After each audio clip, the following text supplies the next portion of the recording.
গল্পের নাম ক্রিস্টাল বাগানের পরী। অনেক দূরের এক জাদুময় দেশে ছিল এক বিশাল উপত্যকা।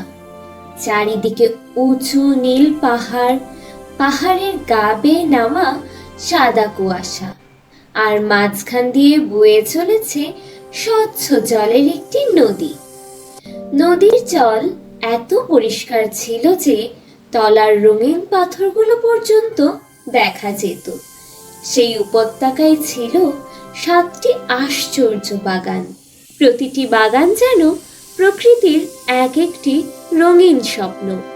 সকালে সূর্যের আলো পড়লে পাতার ফাঁক দিয়ে ঝিলমিল করে আলো নাচত, আর বাতাসে ভেসে আসতো ফুল আর পাকা ফলের মিষ্টি গন্ধ। এই 7টি বাগানের দেখাশোনা করত 7 জন ফলের পরী। তারা ছিল প্রকৃতির বন্ধু, পাখিদের সঙ্গী আর বনের সব প্রাণীর রক্ষক। প্রথম বাগানটি ছিল আপেলের বাগান। গাছগুলো এত বড় আর সবুজ ছিল যে দূর থেকে দেখলে মনে হতো সবুজ পাহাড় দাঁড়িয়ে আছে। গাছের ডালে ডালে ঝুলে থাকতো লাল টকটকে আপেল, যেন ছোট ছোট লাল রত্ন।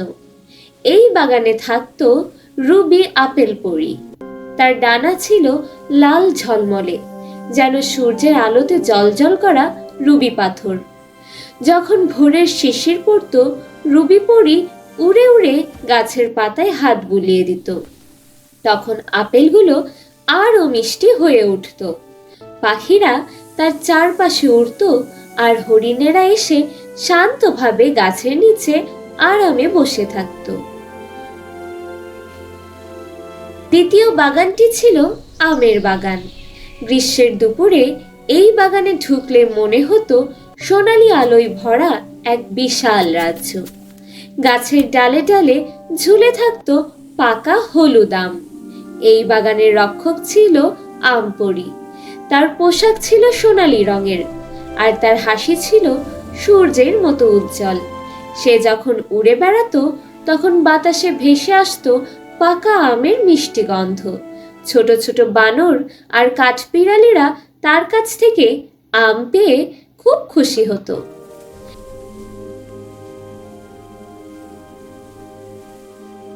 তৃতীয় বাগান ছিল আঙ্গুর বাগান। লতাগুলো কাঠের খুঁটি আর গাছের ডাল জড়িয়ে দূর পর্যন্ত ছড়িয়ে থাকতো। ঝুলে থাকতো বড় বড় আঙ্গুরের থোকা, যেন বেগুনি রঙের ছোট ছোট মুক্ত। এই বাগানের পরীর নাম ছিল বেগুনি আঙ্গুর পরী। তার ডানায় ছিল বেগুনি ঝিলমিল করা আলো। বৃষ্টির পরে সে উড়ে এসে লতাগুলোর উপর হাত বুলিয়ে দিত। তখন আঙ্গুরগুলো আরো রসালো হয়ে উঠত। চতুর্থ বাগান ছিল কমলার বাগান। এই বাগানে ঢুকলেই চারিদিকে ছড়িয়ে পড়তো কমলার টাটকা গন্ধ।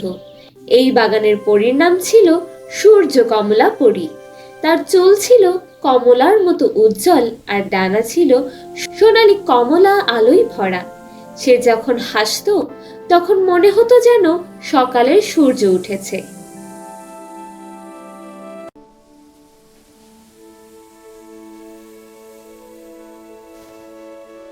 পঞ্চম বাগান ছিল চেরি ফলের বাগান।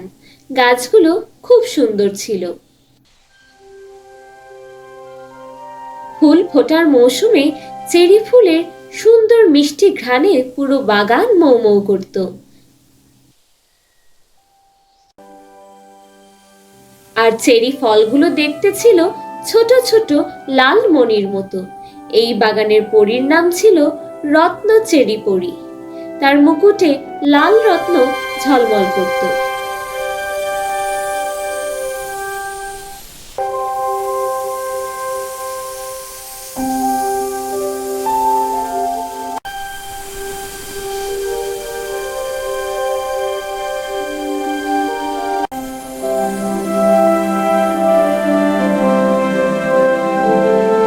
ষষ্ঠ বাগান ছিল ছোট ছোট স্ট্রবেরিতে ভরা। মাটির কাছেই গাছগুলো ছড়িয়ে থাকতো, আর সবুজ পাতার নিচে লুকিয়ে থাকতো লাল স্ট্রবেরি। এই বাগানের পরী ছিল মিষ্টি স্ট্রবেরি পরী। সে ছিল খুবই হাসি খুশি। In this garden berries gleam so bright, things and my lights. খরগোশ, হরিণের বাচ্চা আর ছোট পাখিরা তার সাথে খেলা করত। সব শেষে ছিল রহস্যময় ক্রিস্টাল বাগান। এই বাগানের গাছগুলো ছিল স্বচ্ছ কাচের মতো, পাতাগুলো ঝিলমিল করত আর ফলগুলো ছিল রঙিন ক্রিস্টালের মতো। সূর্যের আলো পড়লে পুরো বাগান রংধনুর আলোয় ঝলমল করত। এই বাগানের রক্ষক ছিল ক্রিস্টাল পরী। সে ছিল সকল পরীদের রানী। তার ডানা ছিল স্বচ্ছ কাচের মতো, তার মুকুটে ছিল 7 রঙের ক্রিস্টাল। সে শুধু শক্তিশালী ছিল না, সে ছিল খুব দয়ালু আর জ্ঞানী। সব পরীরা তার কথা শুনত।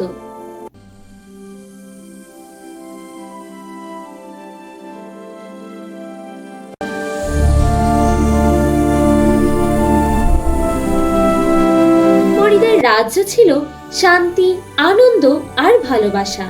পাখিরা গান গাইতো, হরিণেরা দৌড়ে বেড়াতো আর ফুলে ফুলে ভরে থাকতো পুরো বন। কিন্তু এই সুখ শান্তি দেখে খুব হিংসা করত অন্ধকার জগতের ভয়ঙ্কর দানব আর দুষ্ট ডাইনিরা। অন্ধকার জগৎ ছিল এক ভয়াবহ জায়গা। সেখানে আকাশ সবসময় কালো, বাতাসে ধোঁয়া আর গাছগুলো শুকনো কাঁটায় ভরা। এক রাতে অন্ধকার পাহাড়ের গুহায় জড়ো হলো সব দানব আর ডাইনিরা। তাদের চোখ জ্বলজ্বল করছিল আগুনের মতো। এক ভয়ঙ্কর দানব গর্জে উঠল, পরীদের রাজ্যে এত সুখ শান্তি কেন, আর তাদের সে ক্রিস্টাল বাগান।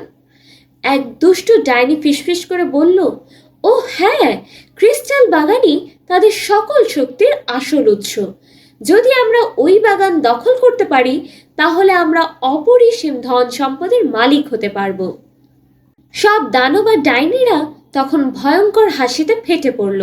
তারা ঠিক করলো প্রথমে তারা চুপি চুপি পরীদের রাজ্যে ঢুকবে, তারপরে এক রাতে হঠাৎ আক্রমণ করে ক্রিস্টাল বাগান দখল করবে। অন্ধকার দানব আর ডাইনিরা সরাসরি আক্রমণ না করে এক চালাক পরিকল্পনা করলো। এদিকে সব পরী ক্রিস্টাল রানীকে খুব ভালোবাসলেও এক পরীর মনে ধীরে ধীরে জন্ম নিল হিংসা। সে ছিল বেগুনি আঙ্গুর পরী। সে ভাবতে লাগলো, আমি এত সুন্দর বাগান সামলাই, তবুও সবাই শুধু ক্রিস্টাল পরীকেই রানী বলে কেন? তার মনোভাব বুঝতে পেরে অন্ধকার ডাইনিরা তাকেই তাদের কাজ হাসিল করার জন্য ব্যবহার করলো। তার কাছে গোপনে এসে বলল, তুমি চাইলে তুমিও রানী হতে পারো, শুধু আমাদের ক্রিস্টাল বাগানে ঢুকতে সাহায্য করো। লোভ আর হিংসার মধ্যে পড়ে বেগুনি পরী দ্বিধায় পড়ে গেল। এক রাতে সে গোপনে অন্ধকার ডাইনিদের জন্য ক্রিস্টাল বাগানের দরজা খুলে দিল। এরপর পুরো পরীদের রাজ্যে শুরু হলো ভয়ঙ্কর অশান্তি। ডাইনিরা বেগুনি পরীর সাথে বিশ্বাসঘাতকতা করলো। তারা বেগুনি পরীকে দেওয়া কথা রাখলো না। বেগুনি পরী বুঝতে পারলো লোভে পড়ে সে কত বড় ভুল করলো। সে নিজের ভুল বুঝতে পারে, কিন্তু ততক্ষণে ডাইনিরা বাগানের অনেক ক্ষতি করে ফেললো। ক্রিস্টালগুলো আর আগের মতো ঝলমল করলো না। আকাশে মেঘ জমলো, ফুলগুলো শুকিয়ে গেল। রুবি পরী বলল, এটা কিভাবে হলো? ক্রিস্টাল রানী গভীর চিন্তায় পড়ে গেল। সে বুঝতে পারলো অন্ধকার জগতের ডাইনিরা বাগানের ভিতর ঢুকে কালো জাদু ছড়িয়ে দিয়েছে।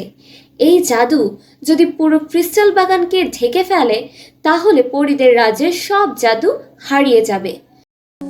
তাহলে এখন উপায়? ভয় পেও না, আমরা একসাথে এর সমাধান করব। ক্রিস্টাল রানী বলল, অনেক অনেক হাজার বছর আগে যখন এই উপত্যকা প্রথম তৈরি হয়েছিল তখন পাহাড়ের ওপারে এক গোপন জায়গায় লুকিয়ে রাখা হয়েছিল প্রাচীন আলোর ক্রিস্টাল। সেই ক্রিস্টালই ছিল পৃথিবীর সবচেয়ে পবিত্র আলো। আমের পরী অবাক হয়ে বলল, কিন্তু সেটা কোথায় আছে? ক্রিস্টাল রানী বলল, দূরের রংধনু পাহাড়ের ওপারে কুয়াশায় ঢাকা এক রহস্যময় গুহায়। সেই গুহার নাম আলোক গুহা।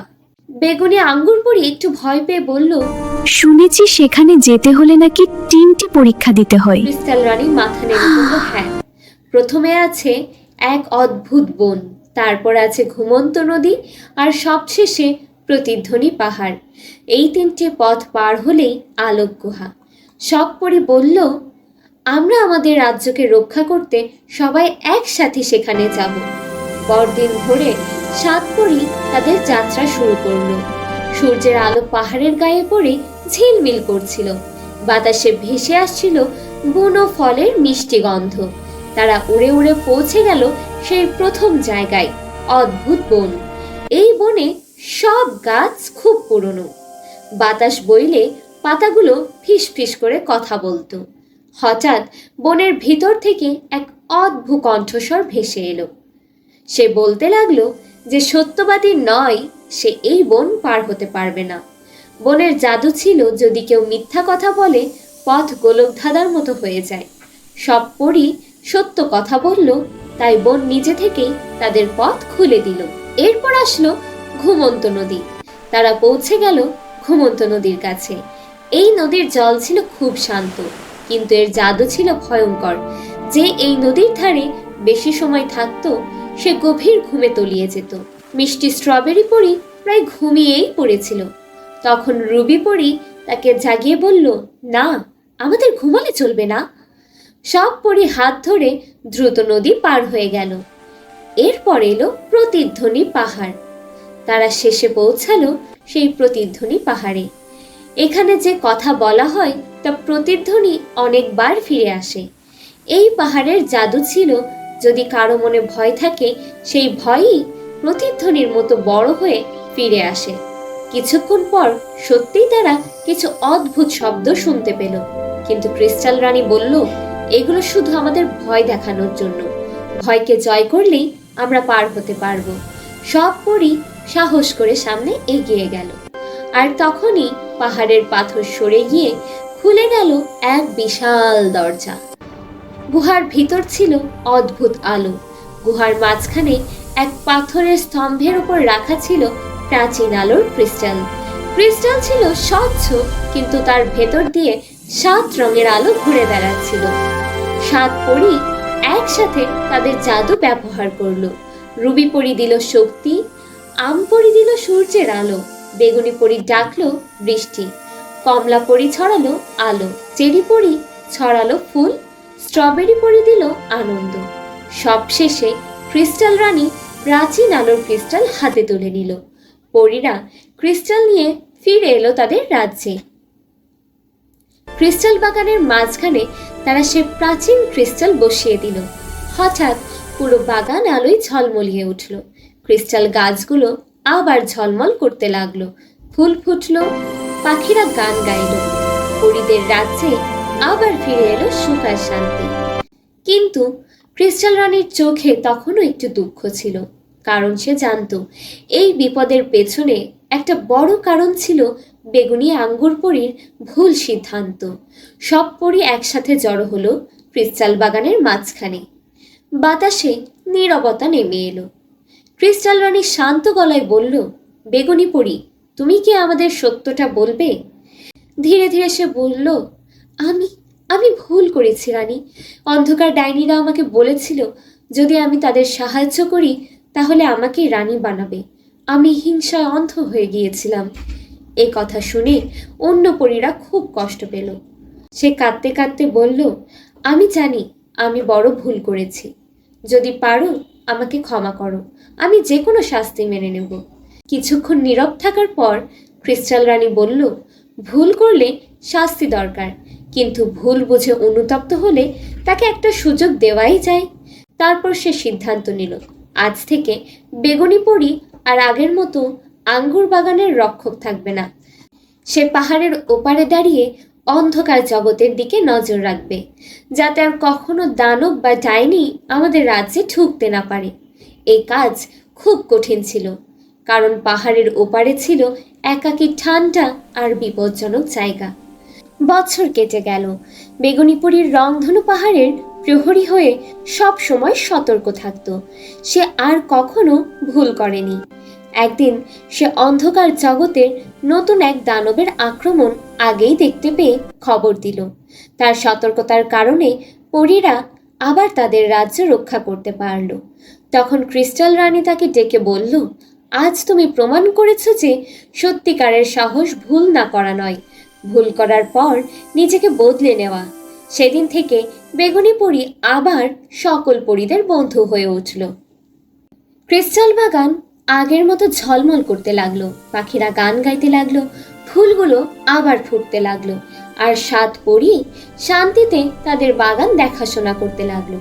কিন্তু অন্ধকার জগতের ডাইনি আর দানবদের অবস্থা তখন খুবই খারাপ হয়ে গেল, কারণ সেই ক্রিস্টাল পাথরের আলোতে তাদের সব জাদুশক্তি শেষ হয়ে গিয়েছিল। যে ডাইনিরা আগে ঝড় ডেকে আনতে পারত, তারা এখন ছোট্ট আগুনও জ্বালাতে পারত না। যে দানবরা পাহাড় কাঁপিয়ে দিত, তারা এখন দুর্বল হয়ে পড়েছিল। অন্ধকার জগৎ ছিল আগে থেকে নির্জন আর কঠিন জায়গা। সেখানে ফলের গাছ ছিল না, ফুল ছিল না, নদীর জলও ছিল কাদা আর ধোঁয়ায় ভরা। জাদুশক্তি হারিয়ে ডাইনি আর দানবরা খিদে আর কষ্টে দিন কাটাতে লাগলো। কখনো তারা শুকনো শিকড় খেয়ে বেঁচে থাকতো, কখনো দিনভর কিছুই খেতে পেত না। একদিন ক্রিস্টাল রানী দূর থেকে এই দৃশ্য দেখল। সে দেখল যারা একসময় এত ভয়ঙ্কর ছিল, তারা এখন দুর্বল আর ক্লান্ত। আপেল পরী অবাক হয়ে বলল, ওরা তো আগে আমাদের শত্রু ছিল, কিন্তু এখন ওদের অবস্থা খুবই খারাপ। আম পরী ধীরে ধীরে বলল, ওরা যদি আর খারাপ কাজ না করে, তাহলে কি আমরা ওদের সাহায্য করতে পারি না? স্ট্রবেরি পরী বলল, খিদে তো সবারই লাগে, শত্রু হলেও কেউ এভাবে কষ্ট পাক সেটা দেখতে ভালো লাগে না। ক্রিস্টাল রানী কিছুক্ষণ ভাবল। সে তারপর মৃদু হেসে বলল, সত্যিকারের শক্তি শুধু যুদ্ধ জেতায় নয়, সত্যিকারের শক্তি হলো ক্ষমা আর দয়া। পরদিন 7 পরী একসাথে অন্ধকার জগতের দিকে উড়ে গেল। প্রথমে রুবি আপেল পরী বড় বড় লাল আপেল নিয়ে গেল। সে বলল, এই নাও, তোমরা এটা খাও না। আম পরী মিষ্টি পাকা আম নিয়ে গেল। আঙ্গুর পরী দিল আঙ্গুর ভরা এক বিশাল ঝুড়ি। কমলা পরী দিল টাটকা কমলা, চেরি পরী দিল লাল চেরি, স্ট্রবেরি পরী দিল মিষ্টি স্ট্রবেরি। ডাইনি আর দানবরা প্রথমে খুব অবাক হয়ে গেল। তারা ভাবতেই পারেনি যে পরীরা তাদের সাহায্য করবে। তারা ধীরে ধীরে সেই ফল খেতে শুরু করলো। সবশেষে ক্রিস্টাল রানী তাদের দিল ক্রিস্টাল বাগানের এক বিশেষ ফল। সেই ফলের ভেতরে ছিল আলো আর শান্তির জাদু। যেই তারা সেই ফল খেলো, তখন এক অদ্ভুত ঘটনা ঘটল। তাদের মনের ভেতরের লোভ, রাগ আর হিংসা ধীরে ধীরে মিলিয়ে যেতে লাগলো। মনে শান্তি আর ভালো চিন্তা জন্ম নিতে লাগলো। এক ডাইনি চোখে জল নিয়ে বলল, আমরা এতদিন তোমাদের ক্ষতি করতে চেয়েছি, তবুও তোমরা আমাদের সাহায্য করলে। এক দানব মাথা নিচু করে বলল, আজ থেকে আমরা আর কখনো কোনো খারাপ কাজ করব না। তারা সবাই পরীদের কাছে কৃতজ্ঞতা প্রকাশ করলো। ক্রিস্টাল রানী বলল, যদি তোমরা সত্যিই বদলে যেতে চাও, তাহলে আমরা সবাই বন্ধু হতে পারি। সেদিন থেকে অন্ধকার জগৎ আর পরীদের রাজ্যের মধ্যে সব শত্রুতা শেষ হয়ে গেল। ডাইনি আর দানবরা নতুন গাছ লাগাতে শুরু করলো। পরীরা তাদের সাহায্য করলো ফলের বাগান তৈরি করতে। ধীরে ধীরে সেই অন্ধকার জগতেও গাছ জন্মালো, ফুল ফুটলো, আর নদীর জল পরিষ্কার হয়ে উঠল। এখন মাঝে মাঝেই ডাইনি আর দানবরা পরীদের রাজ্যে আসে। তারা একসাথে ফল খায়, গান গায় আর গল্প করে। থেকে সবাই বুঝলো ভালোবাসা আর দয়া এমন এক জাদু যা সবচেয়ে অন্ধকার মনকেও আলোয় ভরিয়ে দিতে পারে।